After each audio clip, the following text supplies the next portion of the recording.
Hey, so I made a video back in January analyzing the Dodgers offseason and their rotation for 2024. Just want to make a follow-up video, especially now since Gavin Stone has really asserted himself as a effective pitcher at the big league level. He had another great night tonight against the Mets, 7 scoreless innings, ERA down to 3.16 on the year, looking like a potential future star pitcher, not just based on his results, but he definitely passes the look test as well. Great fastball, elite changeup, breaking balls have come a long way, good location. So even in just the rest of this year, 2024, the Dodgers are going to have some tough decisions on their hands, a bit of a roster crunch. Right now, Bobby Miller, pitcher with elite upside that started the year in the Dodgers rotation. He got injured, but he just made a rehab appearance in the minor leagues. He'll probably be back in the big leagues soon. And so the Dodgers now, their rotation consists of Yamamoto, Glasnow, Walker Buehler's back, Gavin Stone's pitching really well, James Paxton has pitched well this year, and now you're going to have a 6th starting option of Bobby Miller, about to be healthy. So I think the Dodgers might go 6-man rotation for a while, since they have guys who've struggled with injuries in the past anyways, like Glasnow. They've tried to give him extra rest anyways at times this year. Maybe in the long run, they stick one of their young guys temporarily in the bullpen, although, again, Gavin Stone really does not deserve that, considering how well he's pitched so far this year. And the Dodgers also might get Clayton Kershaw back sometime in the second half of the year.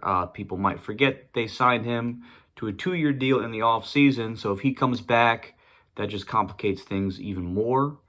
But I really wanted to talk more about next year, Dodgers 2025 rotation, because I think that's where it gets super interesting and even much more convoluted for the Dodgers. So just made this little whiteboard thing here. So looking ahead to next year, Ohtani will hopefully be healthy again for the Dodgers. Again, all these things depend on health. Pitchers get injured all the time, now more than ever in the big leagues. So injuries could automatically pave the way for other people, change the outlook. But just assuming best case scenario health for next year's Dodger rotation, Ohtani's going to be back. Tony Gonsolin is going to be back. Another pitcher some people may have forgotten about. So even if you don't include these young budding superstar pitchers for the Dodgers, just their rotation on paper for next year with proven veterans, I would say is already, you could argue it's the best in baseball, or at least the most talented in baseball. Obviously, Ohtani, when he's healthy, has as good of stuff as anyone in the game, is as effective as anyone in the game. Same goes for Glasnow. Yamamoto has, I would say, elite potential, has already pitched pretty darn well. If you take out his first start in Korea, that was a disaster, his numbers would be even better. And he's only 25 years old, too, so he should improve. Kershaw's under contract for last year. And like I said, Tony Gonsolin did not have a great year last year, probably because he was going through some injury stuff that eventually sidelined him for the rest of the season.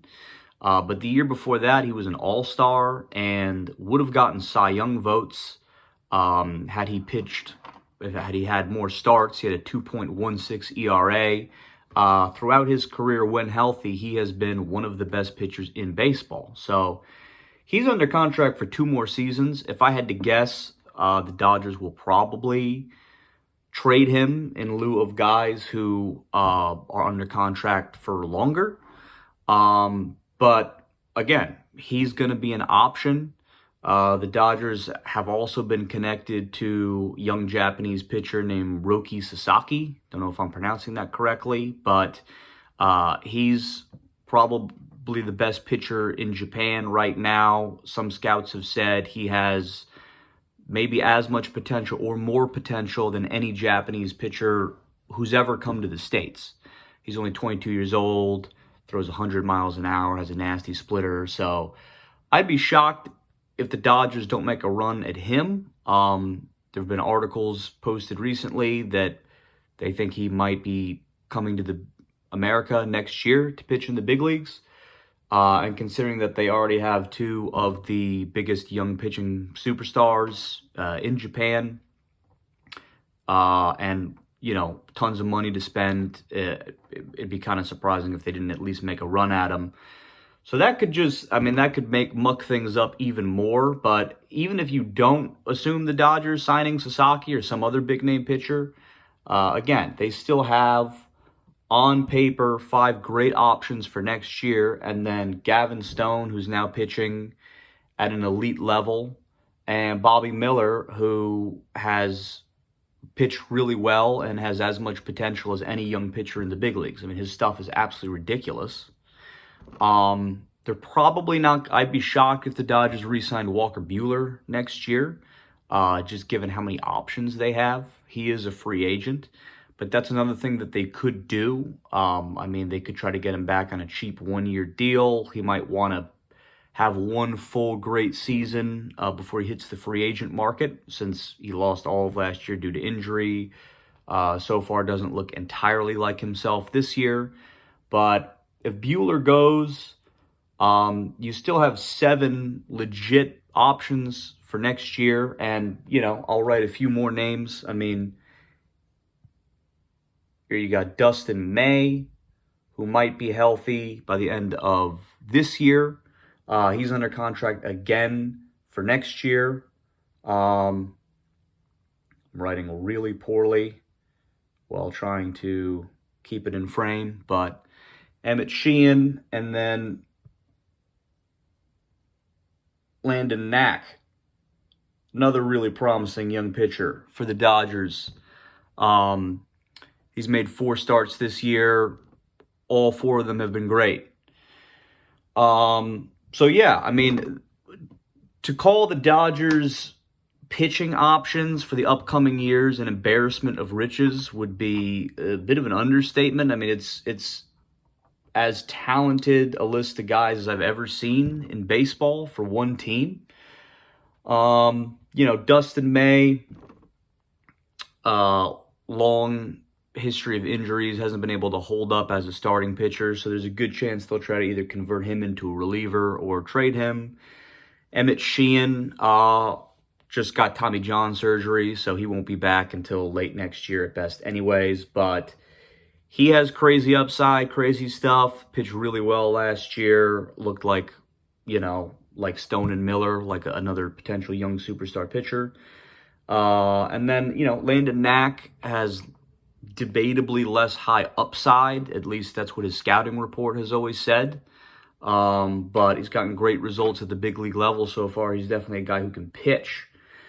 And they still have one of the best farm systems in all of baseball in terms of their pitching prospects who haven't even debuted yet. Right now, the Dodgers' 2 best pitching prospects both finished last year in AAA. They're both injured again. So they haven't pitched so far this year, but they're going to be knocking on the door soon in Nick Frasso and River Ryan. So it's going to be fascinating to see what the Dodgers do with all of these pitchers. Because usually we see pitching crunches work out by way of injuries or by way of guys going to the bullpen. Because usually, you might have a bunch of great young pitching prospects, but one of them just doesn't do as well as a starting pitcher, just kind of falls behind the rest, and then they go in the bullpen. A good example of that would be a guy like Brusdar Graterol, who people might forget the Dodgers got from the Twins as a start. He was a starter. He was a starting pitching prospect. But they quickly realized, all right, this is a guy who struggles a lot with location, doesn't really have third, fourth pitch. So maybe he could be a starter someday, but he was like a shoo-in relief prospect. But none of these guys really fit that bill. I mean, again, the way that Stone is pitching, the way that Miller's pitched, you look at their pitching arsenals, they are way too good to be relievers long term. I don't even know that they would agree to be relievers. They might demand a trade at some point, you know. Kind of like, you know, the Dodgers traded Ryan Pepio to the Rays. He would have been another guy in this mix. But at some point, you got to give guys a chance to start who everyone knows can be dominant starters. I don't know what the Dodgers do. Some guys are gonna get traded. That's inevitable, but it's gonna be hard for the Dodgers to get the value back that they deserve for some of these pitchers. Again, a guy like Tony Gonsolin, I think, might be the most likely to get traded because he's coming off an injury year. Don't know exactly what he's gonna do next year. Same goes for Dustin May.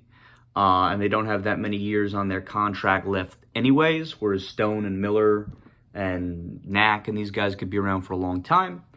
But, I mean, we've seen how good Tony Gonsolin and Dustin May can be at their best. If the Dodgers had traded Tony Gonsolin before his arm injury, they could have gotten a fortune back for him in terms of prospects. So, it's inevitable that the Dodgers are going to make some trades, but it's going to be hard for them to get what they really deserve for guys who could go to other teams and be aces for that team. But for the Dodgers, would either end up in the bullpen or six-man rotation or something like that. Six-man rotation is another route the Dodgers could go. Every year there seems to be teams that talk about having a six-man rotation. It almost never actually pans out, either because, again, the sixth man just isn't as good as the first five. So it's like, why give him opportunities? Why not try to get your five best starters as many starts as possible?